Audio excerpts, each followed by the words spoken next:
দক্ষিণ কোরিয়ায় space out competition নামে এক প্রতিযোগিতা নিয়ে হঠাৎ বিশ্বব্যাপী চলছে আলোচনা। 2014 সালে শুরু হওয়া এই প্রতিযোগিতার গুরুত্ব যেন সময়ের সঙ্গে বিশ্ববাসী আরও বেশি অনুধাবন করছে। ইতোমধ্যে হংকং, টোকিও, বেইজিং, রটারডাম, তাইপসহ বিশ্বের আরও বেশ কটি শহরে ছড়িয়ে পড়েছে এই প্রতিযোগিতা।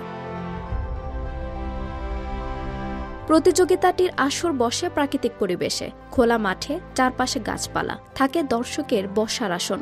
সেই মাঠে প্রতিযোগীরা বসেন ম্যাট পেতে। চ্যালেঞ্জ থাকে 1.5 ঘন্টা কিছুই না করার। কেউ কারোর সঙ্গে কথা বলতে পারবেন না, কেউ ফোন হাতে নিতে পারবেন না, বই পড়তে পারবেন না, চলাফেরা করতে পারবেন না, ঘুমিয়ে পড়তে পারবেন না। অনেকেই প্রতিযোগিতা চলাকালীন কিছু না করে থাকতে না পারার কারণে নিজেদের প্রত্যাহার করে নেন, অনেকে আবার ঘুমিয়েও পড়েন।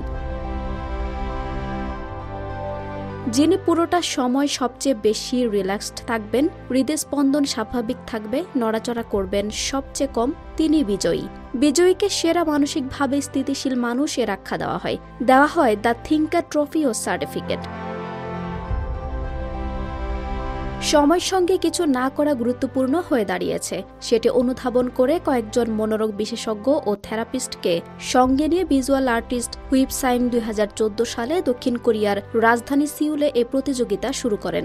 ধীরে ধীরে এই প্রতিযোগিতা ব্যাপক জনপ্রিয়তা পায়।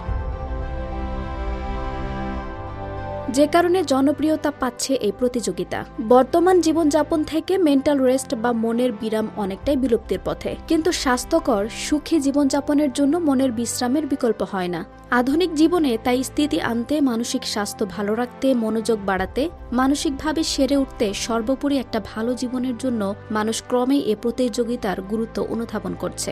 এই প্রতিযোগিতার মাধ্যমে কিছু না করাও গুরুত্বপূর্ণ এ বার্তা দিতে চান মনোবিদরা। এর ফলে রিকানেক্ট করা সহজ হয়, একাডেমিক পড়াশোনার চাপ সামাল দেওয়া সহজ হয় এবং পেশাগত কাজের মান বাড়ে। ট্রমা কাটিয়ে উঠতেও, ব্যক্তিগত সম্পর্ক ভালো রাখতেও সাহায্য করে। ধৈর্যের সঙ্গে যে কোনো সমস্যা মোকাবেলা করতে অনুপ্রাণিত করে এই প্রতিযোগিতা। দক্ষিণ কোরিয়ার মানুষকে নিয়মিত ব্যস্ততা, পড়াশোনা ও কাজের চাপ থেকে মুক্তি দিতে এই প্রতিযোগিতার আয়োজন করা হয়েছিল। তবে এখন বিশ্বব্যাপী মানুষ এই প্রতিযোগিতার উপযোগিতা অনুধাবন করতে পারছে। আঞ্জুম হক আরবি, টাইম নিউজ ডেস্ক।